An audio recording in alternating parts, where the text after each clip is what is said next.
नमस्कार, मैं अभिषेक कुमार आप सभी का स्वागत करता हूं फोकस स्टडी विद अभी में। तो आप सभी को मेरा जय गुरु। तो चलिए हम लोग इंडियन पॉलिटी में आज जो खत्म करने वाले होंगे कैग, और कैग के साथ साथ आपका पार्ट 6 यानी कि भाग 6 भी हम लोग स्टार्ट करेंगे। देखिए हम लोगों ने क्या क्या खत्म कर लिया भाई, पहले चीजों को अच्छे से समझ लीजिएगा। जिस भी बैच में आप होंगे, चाहे आप दरोगा बैच में हो, बिहार दरोगा या झारखंड दरोगा के बैच में है आप, या रेलवे एनटीपीसी के बैच में है, या फिर सीजीएल एसएससी सीजीएल के बैच में है, Bihar SSC CGL Bihar SI के बैच में है, तो झारखंड उत्पाद सिपाही में है या फील्ड वर्कर में है, तो ध्यान से समझिएगा। क्योंकि मैंने कहा पहले भाई कि आपको एक सब्जेक्ट के लिए बार बार हर एग्जाम के लिए पढ़ना ना पड़े, तो मैं उसी लेवल पे आपको कंटेंट भी दे रहा हूं। बाकी आप देखे भी है कि हम लोग कंटेंट के इस प्रकार से चीजों को लिख करके एक एक to the point exam oriented. पहले समझिए हम लोगों ने क्या खत्म कर लिया पॉलिटी में। देखिए पूरा का पूरा एक्ट, जितने भी एक्ट हैं, रेगुलेटिंग एक्ट है, गवर्नमेंट ऑफ इंडिया एक्ट, ये सारी चीजें, चार्टर एक्ट, ये सारी चीजें हमने खत्म किए 2-3 क्लासेस में। कॉन्स्टिट्यूशनल असेंबली यानी कि संविधान सभा, पूरा समझाएं कि भारत का संविधान जो बना है उससे पहले हमने क्या डिमांड की थी, संविधान सभा की डिमांड की थी। क्यों की थी ये सारी चीजें हमने बता दिया। फिर हमने जाना प्रस्तावना के बारे, प्रियम्बल के बारे में। इसके बाद फिर मैंने आपको भाग 1 से आर्टिकल 1 से स्टार्ट किया है, और इसी दौरान मैंने इसी बीच में आपको देखिए एक तो आपकी अनुसूचियां, ठीक है, जिसको आप क्या कहते हैं भाई, शेड्यूल्स। फिर आपने जो अलग अलग देशों से जो अपने संविधान में जो भी बातें जोड़ी है वो हमने, यानी कि सोर्सेस जिसको कहते हैं स्रोत, वो मैंने यहाँ नहीं लिखा, वो मैंने करवाया है। फिर मैंने भाग 1 स्टार्ट किया आर्टिकल 1 से 4 में यूनियन एंड इट्स टेरिटरी, यानी कि संघ और केंद्र शासित प्रदेश के बारे में हमने पूरा समझा। इसी बीच मैंने आपको जो आपका स्टेट रीऑर्गेनाइजेशन एक्ट है, यानी कि जो पुनर्गठन अधिनियम एक्ट है, जिसमें जम्मू एंड कश्मीर लद्दाख को जो आपका यूटी का दर्जा दिया गया, वो सारे करंट अफेयर से जोड़ के मैंने कंप्लीट करवा दिया। पार्ट 2 फिर हम लोग स्टार्ट किए 5 to 11 सिटीजनशिप। इसमें आपका जो अभी नागरिकता अधिनियम जो आपका आया हुआ उसको भी मैंने क्लियर कर दिया। रोहिंग्या वगैरह क्या है, जीपीएससी बैच में तो मैंने बहुत ही ज्यादा डिटेल किया है, लेकिन दरोगा एनटीपीसी बैच में जो आपकी नीडेड है उतना तक मैंने करवाया है। पार्ट 3 फिर हमने पढ़ा 12 से 35 तक आर्टिकल, फंडामेंटल राइट्स यानी मौलिक अधिकार, सारे मौलिक अधिकार हम लोगों ने देखे, और सबका आपका नोट्स अपलोडेड है एप्लीकेशन में। पार्ट 4 में फिर हमने देखा आर्टिकल 36 से 51 तक हमने देखा डीपीएसपी, यानी कि directive principle of state policy, यानी कि राज्य के नीति निदेशक सिद्धांत आपने देखा। फिर आपने पार्ट 4 का ए, यानी कि जिसमें हम लोग आर्टिकल 51 ए का जिक्र किया गया है, मौलिक कर्तव्य यानी कि फंडामेंटल ड्यूटीज आपकी क्या क्या है। फिर सबसे बड़ा पार्ट हम लोगों ने खत्म किया है पार्ट 5, बहुत बड़ा पार्ट है, जिसमें आपका पार्ट 5 में हमने 3 सेक्शन में बटा आपको। एक आपका कार्यपालिका जो आपकी क्या करती है भाई, कानून को लागू करती है।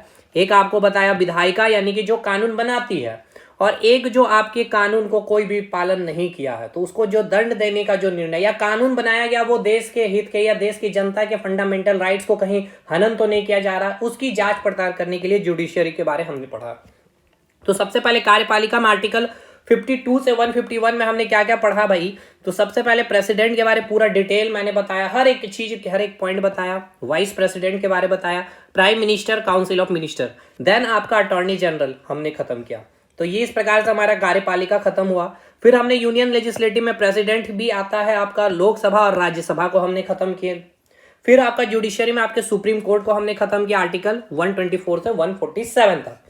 अब बारी है स्टेट पढ़ेंगे, यानी कि आर्टिकल 150 से 237। अब समझ लीजिए, देखिए आज यहाँ पे एक और चीज है जो आज हम लोग खत्म करेंगे, कैग के बारे में सीएजी पढ़ेंगे, आर्टिकल 148 में आपको पढ़ना है, ठीक है।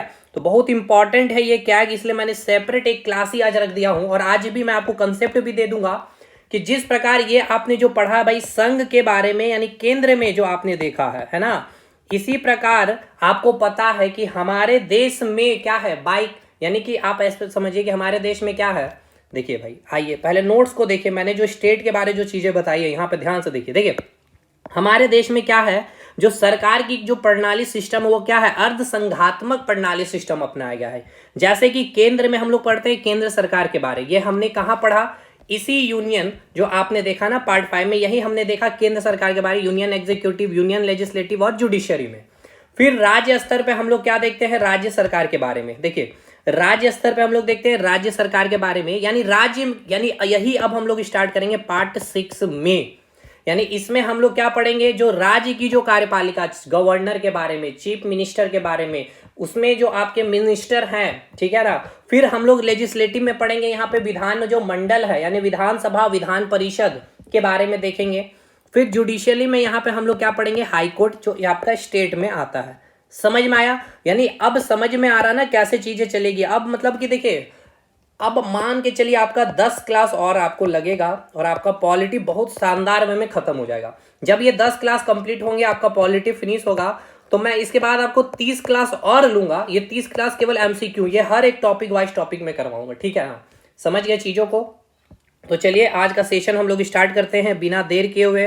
और जो चाहते हैं हमारे साथ जुड़ना, तो आप हमारा एप्लीकेशन इंस्टॉल कर लीजिए, फोकस स्टडी विद। अभी भाई बिल्कुल बाइलिंगुअल करके ही मैंने पढ़ाई है भाई, चीजों को समझाते हुए पॉलिटी को पढ़ाया। कोई डाउट है तो इस नंबर पे संपर्क कर सकते हैं। एप्लीकेशन लिंक आपको कमेंट सेक्शन और डिस्क्रिप्शन बॉक्स में भी दिया हुआ। किसी भी एग्जामिनेशन के लिए एक बार पढ़िए। लेकिन देखिए, अब इसमें आपका जेपीएससी पॉलिटी जिसमें पढ़ाया मैंने, जेपीएससी में अलग है, बीपीएससी लेवल पे अलग है भाई। लेकिन हाँ, अब ये सब एग्जामिनेशन, अगर वनडे एग्जामिनेशन की तैयारी कर रहे हैं भाई, तो आराम से आप कवर कर लेंगे साथ में ही, ठीक है। तो चलिए कैग खत्म करेंगे और फिर स्टेट की जो बातें हैं हम लोग उसको समझाते हुए आज की क्लास खत्म करेंगे। और कल से जो हम लोग स्टार्ट करेंगे, कल से हम लोग यहां से आ जाएंगे गवर्नर। यानी कि जिस प्रकार केंद्र में आपका राष्ट्रपति है, उसी प्रकार राज्य में भी हम लोग गवर्नर को देखते हैं। तो गवर्नर के बारे में कल से स्टार्ट करेंगे, लेकिन यहां तक की चीजों को पहले हम लोग समझते हैं। चलिए यहाँ पे हम लोग स्पेस बना ले रहे हैं भाई। इस सारी चीजों को पहले थोड़ा सा स्मॉल कर लिया जाए। देखिए, चीजों को समझना ये ज्यादा इंपॉर्टेंट है कि हम लोगों ने क्या क्या पढ़ लिया, ठीक है ना। पढ़े जा रहे हैं वो मतलब नहीं है भाई, हम लोगों ने क्या पढ़ लिया वो भी सबसे बड़ा इंपॉर्टेंट चीज है, क्योंकि आपको पता होना चाहिए क्या और है और क्या छोर है। चलिए कैग के बारे समझते हैं। देखिए कैग काफी इंपॉर्टेंट है, फटाफट चीजों को खत्म करते हैं। लिमिटेड पॉइंट आपको पढ़ना है और समझना है, ठीक है। चलिए देखिए, सबसे पहला जो पॉइंट आपको याद रखना है, और यहां से डेफिनेटली है कैग से आपका क्वेश्चन बनेगा एग्जामिनेशन में, समझिएगा। देखिए सबसे पहले तो आर्टिकल याद करिए कैग के बारे में, यानी कि कंट्रोलर एंड ऑडिटर जनरल, यानी हिंदी में कहेंगे नियंत्रक एवं महालेखा जो परीक्षक हैं। इसके बारे जो हमारे संविधान में जो भी प्रोविजन है या जो भी ये प्रावधान है, वो आर्टिकल किस में मेंशन किया गया, आर्टिकल 148 में किया गया। सबसे पहले तो आप एक पॉइंट यहाँ पे और मेंशन कर लीजिए, जो आपका कैग है वो एक आपका संवैधानिक संस्था है, यानी हिंदी में इसे हम लिखेंगे संवैधानिक, ठीक है। हिंदी में इसे लिखेंगे हम लोग क्या, इसे संवैधानिक संस्था, और इंग्लिश में हम इसे क्या कहेंगे, कॉन्स्टिट्यूशनल बॉडी है। ये क्या है आपका, कॉन्स्टिट्यूशनल बॉडी है। ये आपका एग्जाम में पूछा गया, सेम क्वेश्चन है ये आपका पूछा गया है।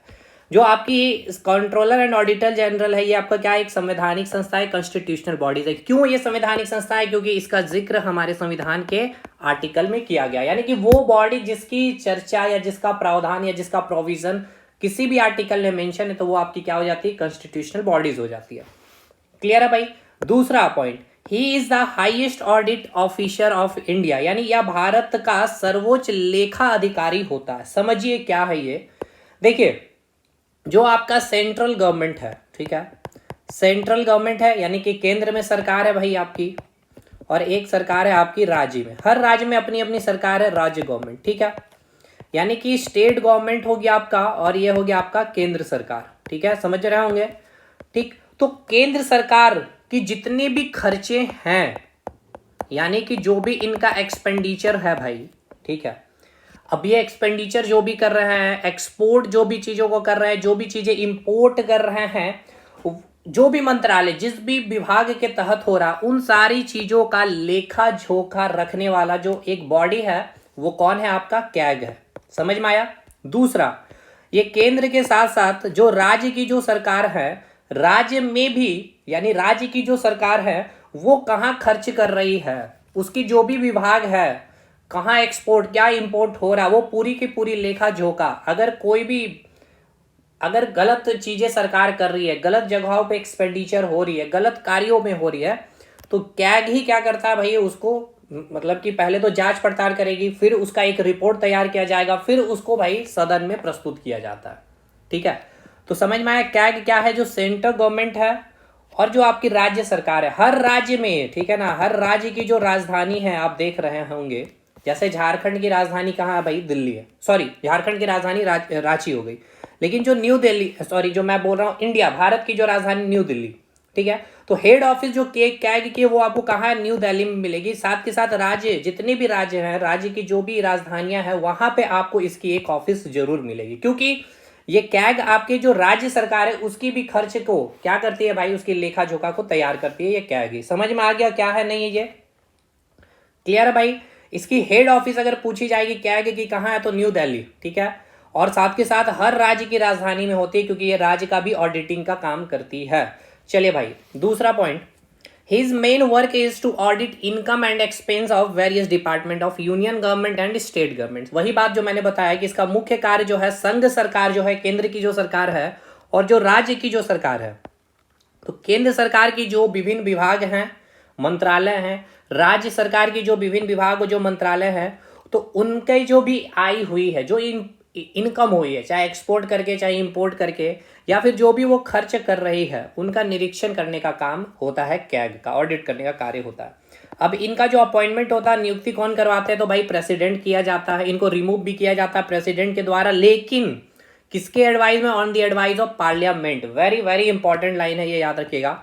जो कैग है ये रिजाइन जो देते हैं, किसको देते हैं? प्रेसिडेंट को देगा। ये भी इंपॉर्टेंट पॉइंट है। इसका जो कार्यकाल होता है, यानी कितने साल के लिए? तो 6 साल के लिए। साथ के साथ अगर आपका रिटायरमेंट अगर 65 ईयर एज होता है, अगर आपका मान लीजिए है कि अपॉइंटमेंट हुआ 62 ईयर में, ठीक है, तो आप मात्र और 3 साल ही भाई इस के चेयरमैन रह सकते हैं, ठीक है। कैग जो है, कैग में जो मैंने क्या बताया, कैग क्या एक कॉन्स्टिट्यूशनल बॉडीज है। इस बॉडी में क्या होता है? एक चेयरमैन होता है, और जितने भी एडमिनिस्ट्रेटिव ऑफिसर होते हैं ना, वही होते हैं इस कैग के पार्ट। तो जो चेयरमैन जो बनेंगे भाई, या तो उनका रिटायरमेंट टाइम होगा 65 ईयर, यानी कि ये अगर 62 में बने तो 3 साल तक रहेंगे, और अगर ये 55 साल में बने हैं तो भाई ये 60 साल में फिर ये भाई क्या करेंगे? इस पद तक रहेंगे। सॉरी, 6 साल तक, यानी कि 61 साल तक। क्लियर है भाई? तो टेन्योर इसका क्या होगा? 6 साल तक और 65 ईयर, या तो फिर, ठीक है, रिटायरमेंट टाइम होता है। अच्छा, इनको शपथ दिलाने का कार्य कौन करते हैं, या इनको शपथ कौन दिलाएगा? गिवन बाय प्रेसिडेंट, राष्ट्रपति के द्वारा। इनको जो सैलरी दी जाती है, ठीक है ना, his salary is paid by consolidated fund of India से दी जाती है, भारत की संचित निधि से दी जाती है। मैं कुछ फंड से रिलेटेड आपको चीजें बतला देता हूं, आर्टिकल आपसे पूछे जाते हैं। चलिए को क्लियर कर लीजिए फंड को, क्योंकि ये आपके एग्जाम में पूछे जाते हैं, और एक जगह नोट्स नहीं होने के कारण भाई याद करने में भी दिक्कतें आती है। देखिए, सबसे पहला फंड जो है, जिसे हम कहते हैं कंसोलिडेटेड, ठीक है ना, कंसोलिडेटेड फंड ऑफ इंडिया, ठीक है, कंसोलिडेटेड फंड ऑफ इंडिया। इसको हम हिंदी में क्या लिखेंगे सर? भारत की संचित निधि, ठीक है, भारत की संचित निधि, भारत की संचित निधि। आर्टिकल किस आर्टिकल में मेंशन है भाई? ये आपसे पूछेगा, आर्टिकल 26, ठीक है, मतलब 266। ये कंसोलिडेटेड फंड ऑफ इंडिया में, यानी सरकार का जो भी इनकम होता है, जो भी टैक्स आता है, पैसा, ये सब चीज इसी में होती है, कंसोलिडेटेड फंड ऑफ इंडिया से। इसी से सरकार पैसा निकाल करके देश की बजट का भी निर्माण करती है। ठीक है भाई, समझ में आया? दूसरा फंड जो होता है, जिसे हम कहते हैं contingency fund of India, contingency fund of India, contingency fund of India, ये है आपका आर्टिकल 267 में। इसे हिंदी में हम कहेंगे भारत की आकस्मिक निधि, ठीक है।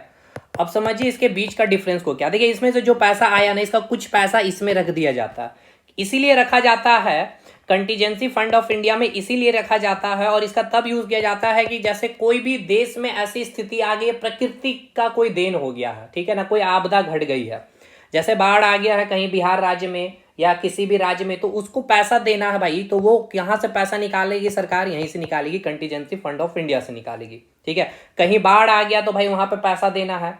तो और दूसरी बात, इसमें पैसा निकालने की जो अथॉरिटी होती है, किसके पास होती है? प्रेसिडेंट के पास होती है, ठीक है।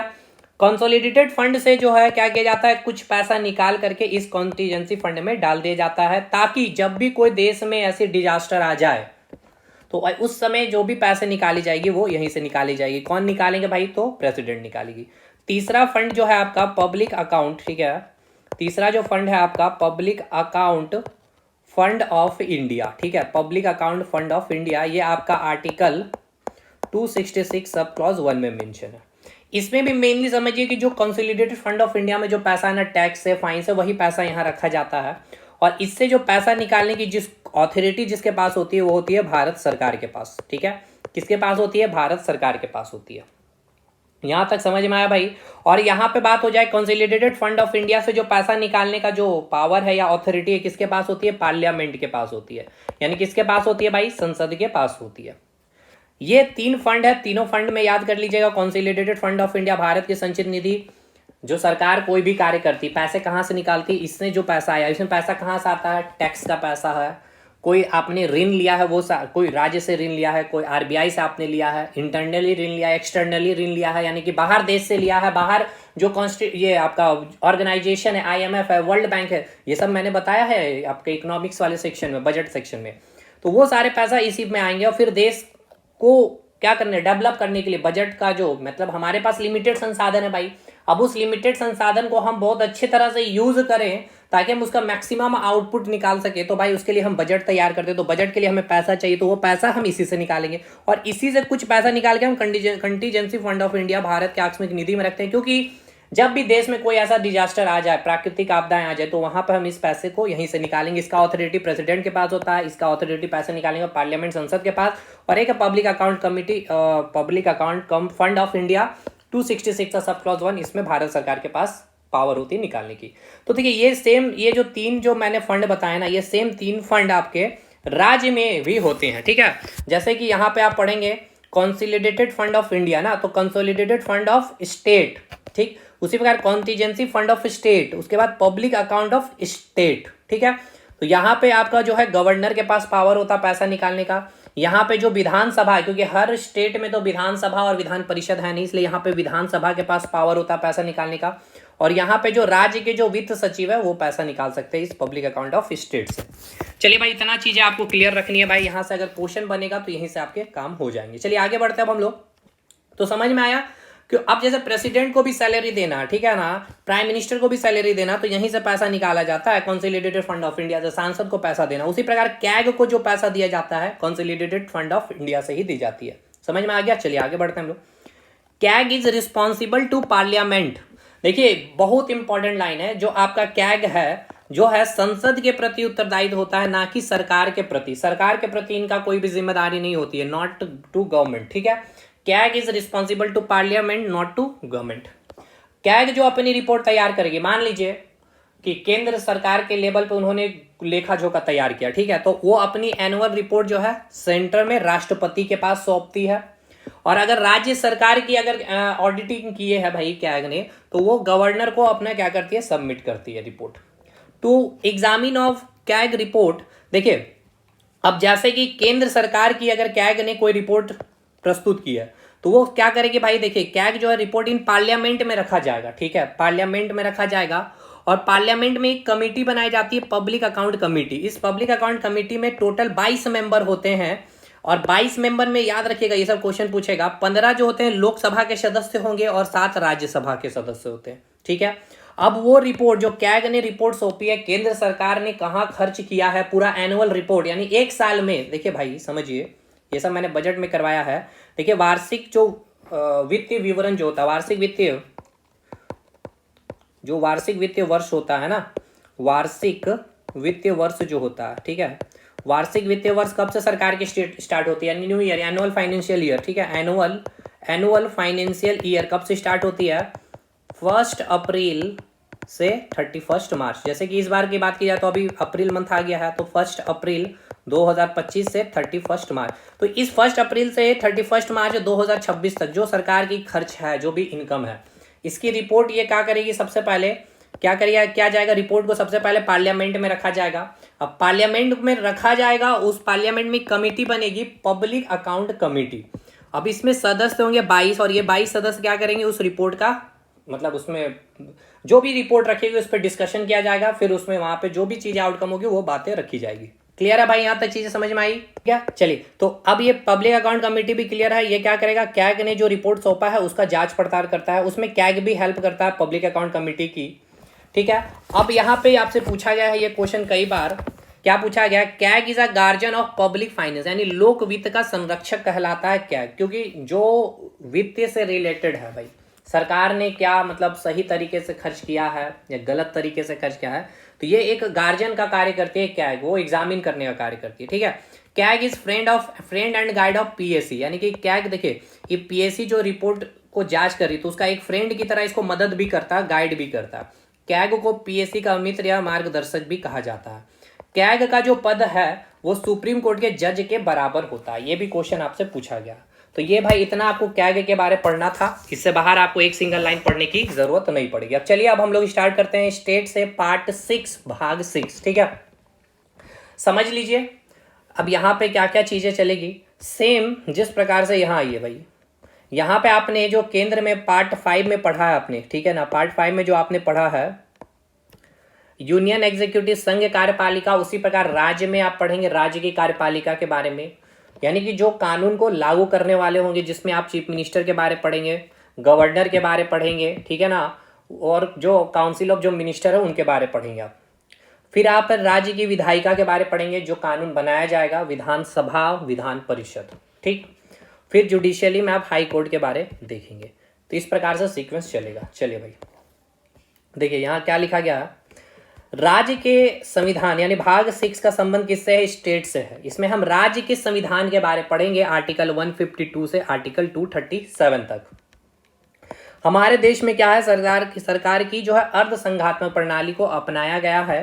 तो हमारे देश में सरकार क्या है, विभिन्न स्तर पे कार्य करती है।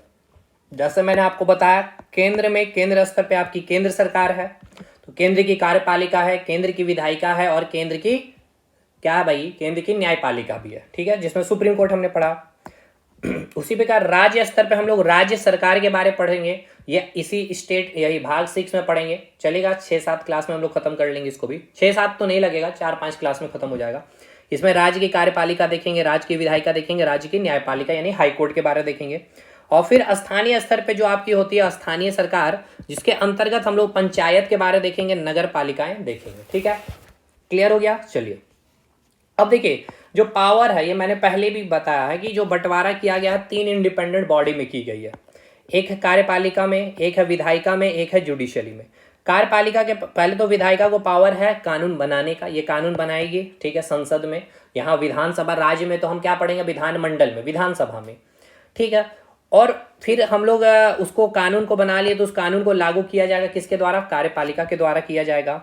और फिर उस कानून का जो भी जांच पड़ताल या कानून का कोई भी किसी ने उल्लंघन किया है तो उसकी जो भी न्याय प्रक्रियाएं होगी वो कहाँ होगी, न्यायपालिका में होगी। ठीक है, उसके लिए है न्यायपालिका। तो राज्य में न्यायपालिका हम क्या देखेंगे भाई, हाई कोर्ट के बारे, जैसे केंद्र में हमने सुप्रीम कोर्ट के बारे देखा।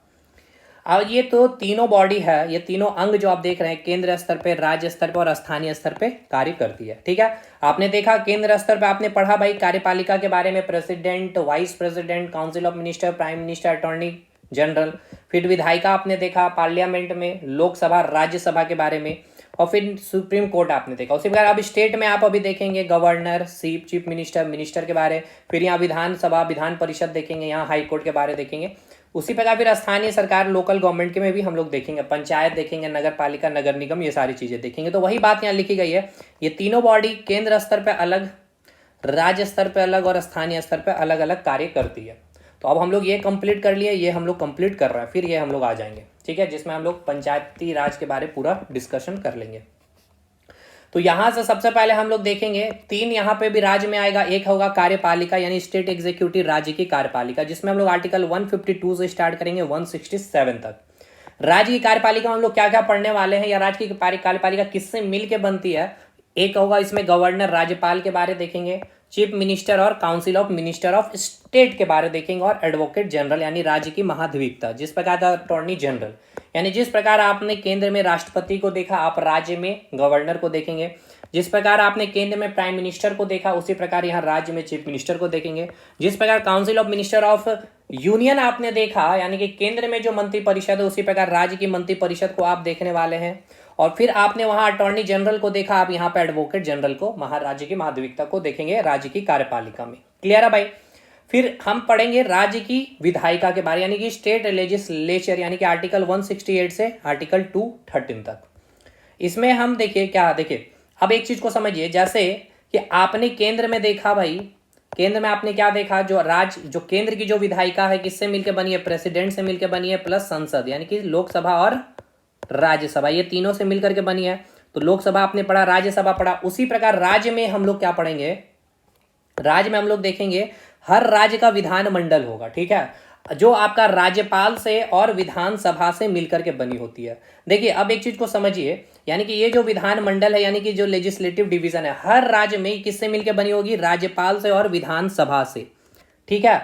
लेकिन 6 राज्य ऐसे हैं जहां पे द्विसदनीय है। द्विसदनीय मतलब जैसे कि केंद्र में द्विसदन है, लोकसभा और राज्यसभा, अपर हाउस और लोअर हाउस है, उसी प्रकार सारे राज्यों में नहीं, केवल 6 राज्यों में ऐसे हैं जहां पे आपका बाई कैमरलिज्म है, यानी द्विसदनीय है। यानी क्या है, वहां पे विधानसभा भी होगा, ठीक है, और विधान परिषद भी होगा, लेजिस्लेटिव काउंसिल भी होगी, ठीक है, लेजिस्लेटिव काउंसिल भी होगा और आपका क्या होगा, विधानसभा भी होगा, यानी लेजिस्लेटिव असेंबली भी होगी। यानी आपका जो लेजिस्लेटिव डिवीजन है ये 2 से मिलकर बना हुआ, एक गवर्नर से और एक लेजिस्लेटिव असेंबली से। लेकिन 6 ऐसे स्टेट हैं जहां पे गवर्नर भी है, लेजिस्लेटिव असेंबली भी है और लेजिस्लेटिव काउंसिल भी है। वो 6 स्टेट कौन कौन से याद करिएगा, यूपी, बिहार, महाराष्ट्र, कर्नाटका, आंध्र प्रदेश और तेलंगाना, ठीक है। इसके बाद अब आपके सवाल भी आ रहे होंगे, भाई ये और राज्यों में क्यों नहीं है, वो मैं भी आपको बताता हूं। उससे पहले ये जान लीजिए स्टेट जुडिशियरी के बारे, यानी राज्य की न्यायपालिका। जिस प्रकार से केंद्र की न्यायपालिका में आपने सुप्रीम कोर्ट पढ़ा, उसी प्रकार आप राज्य की न्यायपालिका में उस राज्य के हाई कोर्ट से रिलेटेड आप चीजों को पढ़ें। यानी हर राज्य में अपना अपना हाई कोर्ट है, तो हाई कोर्ट के बारे में हम लोग आर्टिकल 214 से 237 देखेंगे। अब समझिए यहाँ पे जो मैंने बताया है विधानसभा के बारे में, सॉरी विधानसभा लेजिस्लेटिव डिवीजन के बारे, यानी विधानमंडल के बारे। अब समझिएगा विधानमंडल के बारे में, ठीक है, मैंने क्या बताया था, अब इसको बस को रिलेट करिएगा संसद से। संसद में क्या होता है, एक आपका प्रेसिडेंट होता है, ठीक है, यानी राष्ट्रपति, एक लोकसभा और एक राज्यसभा। उसी का विधानमंडल में आपका प्रेसिडेंट की जगह गवर्नर आ जाएगा, लोकसभा की जगह आपका विधानसभा आ जाएगा, ठीक है, और राज्यसभा की जगह आपका विधान परिषद आ जाएगा। लेकिन सभी राज्यों में आपका विधान परिषद नहीं मिलेगा, ठीक है, लेजिस्लेटिव काउंसिल नहीं मिलेगा, मात्र 6 राज्यों में ही मिलेगा। अब ऐसा क्यों नहीं, ये समझिए। देखिए कोई भी राज्य, ठीक है ना, कोई भी राज्य में गवर्नर विधानसभा तो होगा, अब विधान परिषद नहीं है, केवल 6 राज्यों को छोड़कर। तो कोई भी राज्य में विधान परिषद होने की कंडीशन है, किसी भी राज्य में विधान परिषद, किसी भी राज्य में विधान परिषद, ठीक है, यानी इंग्लिश में हम इसको क्या कहेंगे, लेजिस्लेटिव काउंसिल, ठीक है, लेजिस्लेटिव काउंसिल, लेजिस्लेटिव काउंसिल होगी, ठीक है। उसके लिए कंडीशन क्या है, कम से कम 40 मेंबर चाहिए। अब क्या 40 मेंबर चाहिए, समझिए, इसको समझिएगा ध्यान से। मतलब यह है कि विधान परिषद में बैठने के लिए 40 कम से कम क्या चाहिए, MLC चाहिए। क्या चाहिए, MLC चाहिए, मेंबर ऑफ लेजिस्लेटिव काउंसिल, ठीक है ना। यानी कि आप इसको क्या बोल रहे हैं, मैंने ये बोला कि जो विधानसभा उसके जो सदस्य होते हैं उसको आप क्या बोलते हैं, MLA बोलते हैं, है ना। तो जो विधान परिषद के जो सदस्य होते हैं उसको हम क्या कहते हैं, MLC कहते हैं। तो ऐसे कितने MLC चाहिए, अगर राज्य में अगर विधान परिषद तब होगा वहां पे कम से कम 40 मेंबर चाहिए। अब ये 40 मेंबर कैसे कैलकुलेशन होता है, अब इसको समझिए। देखिए जो भी राज्य ले लिए, जैसे झारखंड स्टेट की बात हम लोग करते हैं, झारखंड स्टेट का एग्जांपल लीजिए। झारखंड स्टेट में जो विधानसभा है, ठीक है, विधानसभा जो है, कुल सीटों की संख्या कितनी है, हमें ये बताइए। जैसे झारखंड में विधानसभा में जो कुल सीट है वो कितना, 81 है। निर्वाचित है ये भाई, एक मनोनीत है, उसको हटा दीजिए। टोटल सीट कितना है, 81। तो कंडीशन क्या है विधान परिषद के लिए, कि उस राज्य का जो विधानसभा में जो कुल जो सीट है उसका 1/3 करने पे अगर 40 होता है, यानी कि 40 सदस्य होगा, तब उस राज्य में भी क्या होगी, आपकी विधान परिषद होगी। तो देखिए झारखंड में टोटल कितने हैं भाई, विधानसभा में सीटों की संख्या वो है 81। अब 81 का 1/3 करिए तो कितना आएगा, 3 दूनी 6, 20, 3 छक्का 18, 20 26, यानी कि कुल कितना आ रहा, 27 आ रहा, 27 सीट आ रहा। इसी कारण झारखंड में विधान परिषद नहीं मिलेगी। अब आपके माइंड में आ रहा होगा सर हरियाणा, है ना भाई, हरियाणा की यादें आ रही होगी आपको, आ रही है। तो हरियाणा में मान के चलते हैं विधानसभा की सीटों की संख्या कितनी है, 90। इसका 1/3 कर दीजिए भाई, तो कितना आएगा, 30। क्या 40 पार हुआ है, नहीं पार हुआ। इसलिए यहां भी लेजिस्लेटिव काउंसिल नहीं मिलेगी आपको। एक स्टेट अगर आप ले लें मध्य प्रदेश में, तो यहाँ पे टोटल सीट है 230, ठीक है। तो इसका 1/3 आप कर रहे होंगे तो 3 सत्ते 21, जो भी है 3 सत्ते 21 3, यानी कि 73 सीट है, यानी 40 प्लस। इसलिए मध्य प्रदेश में अभी देखिए एक सदनीय ही है, यहाँ पे अभी केवल विधानसभा ही है, लेकिन विधानसभा के साथ साथ यहाँ पे अब विधान परिषद की जो है प्रस्तावित कर दी गई है बातें, लेकिन अभी इसका गठन नहीं किया गया, ठीक है ना, याद रखना है। तो ये फुलफिल कर रहा है, इसलिए यहाँ पे गठन की बातें चल रही है, प्रस्तावित है। तो समझ में आया कि किसी भी राज्य में आपको जो आप विधानमंडल देखते हैं वहां आपको गवर्नर के साथ साथ विधानसभा ही पढ़ाया जाता है। और केवल 6 राज्यों में जो मैंने नाम बताया वहां पे एक रीजन ये है कि उस राज्य की जो विधानसभा में जो कुल सीटों की संख्या उसका 1/3 कितना होना चाहिए, कम से कम 40 सदस्य होना चाहिए। यानी कि विधान परिषद में बैठने के लिए कम से कम 40 MLC होने चाहिए, ठीक है। तब जाकर के वहां पे आपको द्विसदनीय मिलेगा, यानी विधानसभा और विधान परिषद दोनों मिलेंगे। समझ में आया, ये कंसेप्ट भी क्लियर हुआ। होप सो ये भी चीजें आप अच्छे से समझ गए। तो अब हम लोग जो स्टार्ट करने वाले हैं, देखिए हम लोग स्टार्ट करेंगे क्या, इसको समझिए। हम लोग स्टार्ट करेंगे राज्य की कार्यपालिका से, यानी हम लोग स्टार्ट करेंगे यहाँ से, ये सेशन को सबसे पहले स्टार्ट करेंगे, ठीक है।